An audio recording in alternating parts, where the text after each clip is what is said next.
How does the team of a qiibee solve the problem for localization?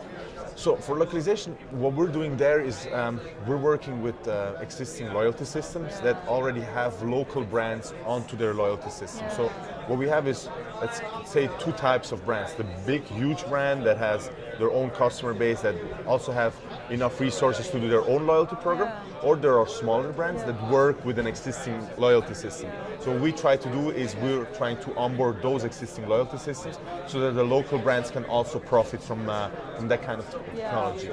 And on the other side, you have the customization that is huge, because what we're doing is we're giving just the base layer.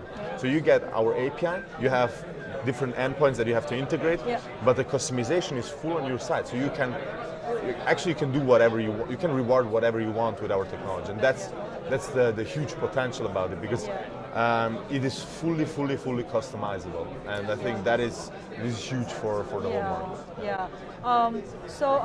Talking about the procedures about how you eventually set up a qiibee platform, you mentioned that originally this platform is based on private chain, and later eventually you shifted to a more public chain. Right. However, your team is still maintain those features of the private chain, but right now it's running on the public chain. How do your team manage this kind of a balance and equilibrium between the private chain and the public chain? Yeah.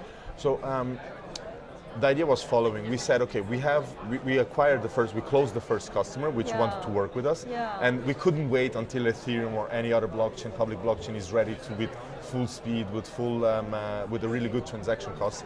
So what we said is, okay, let's do a mix between public and private chain.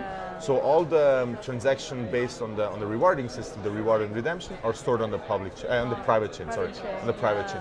As soon as you want to get out of the ecosystem, you get into the public chain. So the qiibee token, our own token, the parent token, is on the public chain, and the loyalty tokens, those are stored on the private chain. I see. And this was really because we thought the first step is to see, okay, does the concept work? Do users really want to get a crypto coin? Do brands really want to work with such a rewarding system?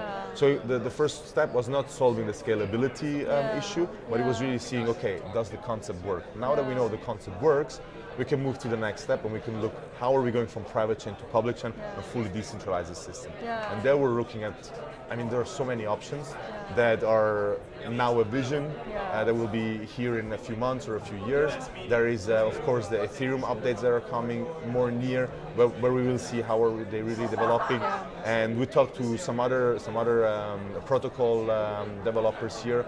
They also gave us a lot of cool inputs about how to fully decentralize everything. So we're looking at really different options. When people are talking about the private chain, I think some of the concerns are really about the privacy, and also how to avoid the problem of being manipulated, about their personal data, and also making sure that the storage of the data is not going to be hacked, or having these threats. How does qiibee team solve those problems?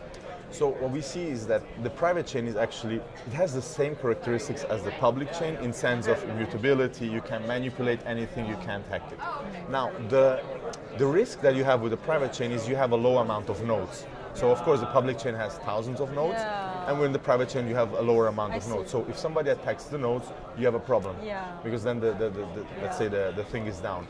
That's actually also why we said, okay, we're not building everything on the private chain, we're just doing the first concept tests on the private chain. So the first 2, 3, 4 brands will be still with the private chain. As more as we go forward, the more it has to be a public chain, but that's just from the perspective of the amount of nodes, because that's also the power of decentralization. You can't just attack 1, 2, 3 nodes and then the whole system is down.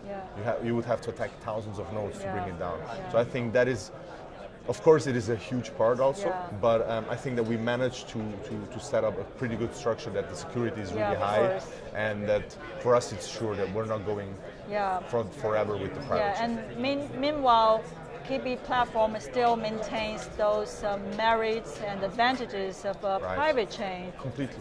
To solve the problems in the community. Completely. You don't have any transaction costs. You don't have any transaction speed losses. So Yeah. that is really important because we're going into the retail market, into the consumer market, and you don't have time if you're paying to wait, I don't know, have an hour until the transaction is done. Yeah. You don't have that time. Yeah. And if you buy a coffee for $2, you don't have, you can't pay $1 for the transaction. Yeah. And so that's why we said, okay, let's use a private chain to see at least how does it work, how do people accept it, and then let's move from there to the public chain. Okay, great. Thank you so much, Gabrielle. Thank you very much, Barbara.